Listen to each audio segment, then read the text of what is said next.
అందరికీ praise lord. ప్రియమైన సహోదరి సహోదరులారా, ఈరోజు మనం ఇంట్లో ప్రతి సంబంధానికి, ప్రతి మనస్సు ప్రభావం చేసే ఒక విషయం గురించి మాట్లాడుకుందాం.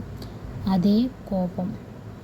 కోపం మనిషికి సహజం, కానీ అదుపులో లేని కోపం జీవితాన్నే నాశనం చేస్తుంది. బైబిల్ మనకు కోపం గురించి ఏమంటుంది, అది మన జీవితంలో ఏ ప్రభావితం చేస్తుంది, ఇవన్నీ ఈ వీడియోలో చూద్దాం.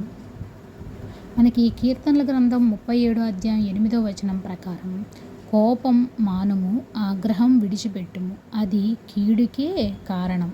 అంటే దీని అర్థం ఏంటంటే, దేవుడు స్పష్టంగా చెప్తున్నాడు, కోపం సమస్యలకు పరిష్కరించదు, అది కీడునే తెస్తుంది అని.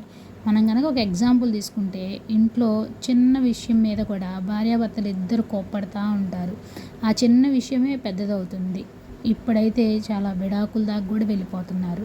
ప్రేమ తగ్గిపోతుంది, ఇంట్లో శాంతి ఉండదు.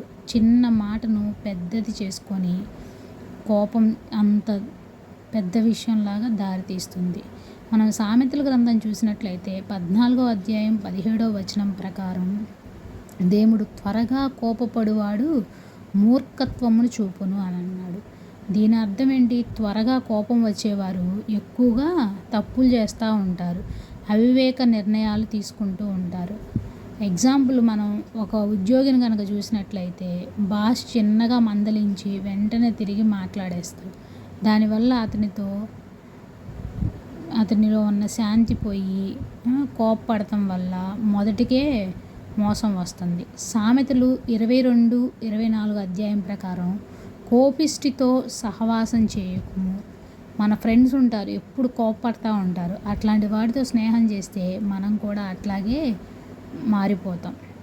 సామెతల గ్రంథం 29వ అధ్యాయం 11వ వచనం ఇలా చెప్తుంది, బుద్ధిమంతుడు తన కోపమంతా కసివాడక, జ్ఞాని తన లోపాన్ని లోపలనే నియంత్రించుకుంటాడు. అతడు శాంతించక మాత్రమే స్పందిస్తాడు. ఒక టీచరు ఒక చిన్న విషయంలో వెంటనే కోప్పడితే, కేకలు వేస్తే విద్యార్థులు అతన్ని భయపడుతూ ఉంటారు. కానీ దగ్గరికి తీస్తే పిల్లలు మంచిగా ఉంటారు. ప్రసంగి గ్రంథం 7వ అధ్యాయం 9వ వచనం మనకేం చెప్తుందంటే, ఆతృత పడక కోపపడవద్దు, కోపము మూర్ఖులు గుండెల్లోనే ఉంటుంది.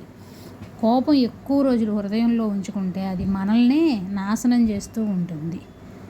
ఎవరైనా మనపై తప్పుగా మాట్లాడినప్పుడు వెంటనే వారి మీద ఉన్న కోపాన్ని 10 సెకండ్ల తర్వాత తగ్గించేసుకుంటూ ఉండాలి.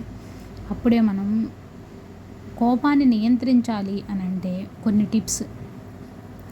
మాట్లాడే ముందు ఒక 5 నిమిషాలు ఆగండి. ఒక చిన్న ప్రార్థన, దేవునితో చిన్న ప్రార్థన చేసుకోండి, నాకు శాంతినివ్వు ప్రభువా అని. అవసరం లేని చోట వాదనలకు దిగవద్దు. మనసు బరువుగా ఉన్నప్పుడు వెంటనే మాట్లాడొద్దు. కోపం వచ్చినప్పుడు మనం అక్కడి నుంచి వెళ్ళిపోతే చాలా బాగుంటుంది.